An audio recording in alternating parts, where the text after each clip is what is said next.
મિત્રો, જગદંબામાં મેલડી માત્ર હિન્દુઓની જ દેવ છે એવું નથી. આ જગતમાં એવા ઘણા પરચા માં મેલડીએ પૂર્યા છે અને સાબિત કરી દીધું છે કે માં મેલડી હિન્દુ હોય કે મુસલમાન, એ તો આખા જગતની માં છે. એવા જ એક પરચાની વાત કરીએ તો રાજકોટમાં આવેલા પારેવડી ચોકમાં ઇકબાલ નામનો મુસલમાનનો દીકરો એની પત્ની અને 3 બાળકોની સાથે એક નાનકડી ઓરડીમાં રહેતો હતો.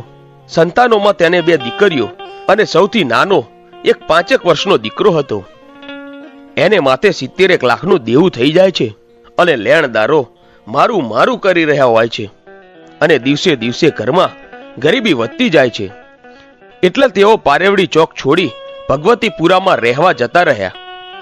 એક દિવસ બન્યું એવું કે એના એકના એક દીકરાને ધગધગતો તાવ ચડે છે. એટલે એની પત્ની બોલી કે લેણદારો તો તમને જ્યારે મળશે ત્યારે તમને મારશે, પણ આ દીકરાને દવાખાને નહીં લઈ જઈએ તો તે જરૂર મરી જશે.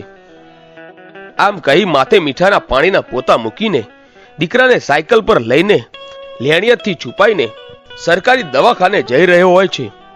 ત્યાં તો તેના લેણદારો તેને જોઈ ગયા અને એને પકડીને પૂછ્યું, તું પૈસા ક્યારે આપવાનો છે બોલ, અને પૈસા લીધા વગર તો તને નહીં જ છોડીએ.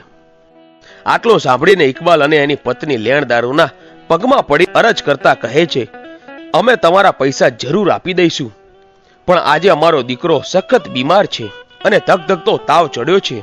જો એને દવા નહીં કરાવીએ તો એ મરી જશે. એટલે મહેરબાની કરીને અમને 1 તારીખ સુધીનો સમય આપો, અમે તમને બધા પૈસા ચૂકવી દઈશું. આટલું સાંભળતા લેણદારોમાંથી એક ભાઈ બોલ્યો, એને જવા દો, આજે એનો દીકરો બીમાર છે, 1 તારીખ સુધીનો સમય આપી જુઓ એને. આમ કહી એણે દીકરાની દવા કરાવી અને ઘરે ગયો. આમ ધીરે ધીરે દિવસો પસાર થવા લાગ્યા. ઇકબાલના ઘરે ગરીબીએ પરોડો લઈ લીધેલો અને રોજ ઇકબાલ મનમાં ને મનમાં ચિંતા કરવા લાગ્યો કે આટલા બધા રૂપિયા લાવીશ ક્યાંથી. એવામાં એક રાત્રે ઇકબાલના મનમાં વિચાર આવે છે કે લેણદારોના હાથે મરવું એના કરતા હું જાતે જ મારી જિંદગી ટૂંકાવી દઉં.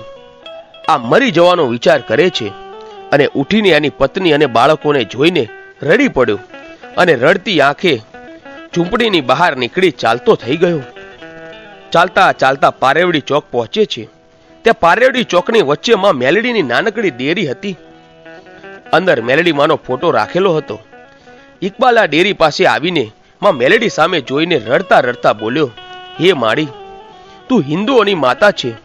માં, તું હિન્દુઓના તો કામ કરે જ છે, પણ આજે માડી તારે આ મુસલમાનનું કામ કરવાનું છે. હે માડી, હિન્દુ કેવી રીતે પગે લાગે છે એ તો મને નથી આવડતું. આખી એ જિંદગી મેં સલામ જ કરી છે. આમ 2 હાથ જોડી એટલું બોલ્યો કે હે માડી, હું દેવાદાર થઈ ગયો છું, હું ભિખારી બની ગયો છું અને હમણાં જ હું થોડા સમયમાં હું મરી જઈશ. હું મરવા જઈ રહ્યો છું, પણ મારી ઝૂંપડીમાં મારા નાના 3 બાળકો અને મારી પત્ની છે, એનું તું ધ્યાન રાખજે માડી. મારું દેવું ભરી દે એવું તો હું નથી કહેતો, પણ મારી પત્ની બાળકોને લઈને રસ્તાથી નીકળે તો ખાલી એનું ધ્યાન રાખજે માડી. આટલું કહી ઇકબાલ ચાલતો ચાલતો હાજી ડેમ પર જઈને 4 ફૂટની દિવાલ પર ચડીને ખુદાને યાદ કરીને અંદર ઝંપલાવા જાય ત્યાં તો કોઈએ પાછળથી એને કાંટલો પકડ્યો. ઇકબાલે તરત જ પાછું વળીને જોયું તો 80 વર્ષની એક ડોશીમાં હાથમાં લાકડી લઈને ઊભા હતા. ઇકબાલે પૂછ્યું, કોણ છો ડોશીમાં તમે?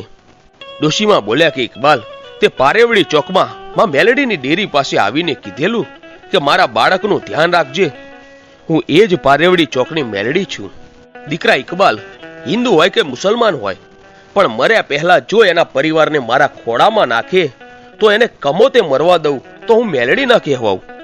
ઇકબાલ, તું ઘરે પાછો જા અને કાલે સવારે બજારમાંથી એક શ્રીફળ અને ચુંદડી લઈને મારા નામના ચાંદલા કરીને તારા ગોખલામાં બેસાડજે અને મારું સ્મરણ કરીને દીવો અને અગરબત્તી કરજે. દીકરા, મારા બેસણા તારા ઘરે થયા પછી જો તું પારેવડી ચોકમાં જાય અને કોઈ લેણદાર જો તારી સામે આંખ ઊંચી કરે તો હું એની આંખના લોચન ના છીનવી લઉં તો હું મેલડી નહીં. પછી ઇકબાલ રાત્રે ઘરે આવ્યો અને સવારે ઉઠીને બજાર તરફ જાય છે ત્યારે 13 લેણિયા તો એને સામે મળ્યા અને એમાંથી એકે કહ્યું કે વાહ વાહ ઇકબાલ, ખરો મુસલમાનનો દીકરો. 1 તારીખ થવા ન દીધી અને રાત્રે જ 70 લાખ રોકડા આપી ગયો. આ સાંભળતા જ ઇકબાલની આંખમાંથી હરખના આંસુ આવી ગયા. તરત જ પારેવડી ચોકમાં જઈને માં મેલડીની ડેરી સામે લાકડી પડે આમ પડીને આભાર વ્યક્ત કરવા લાગ્યો. પછી તો ઇકબાલ રોજ માની સેવા ભક્તિ કરવા લાગ્યો. તો મિત્રો, આ વાર્તા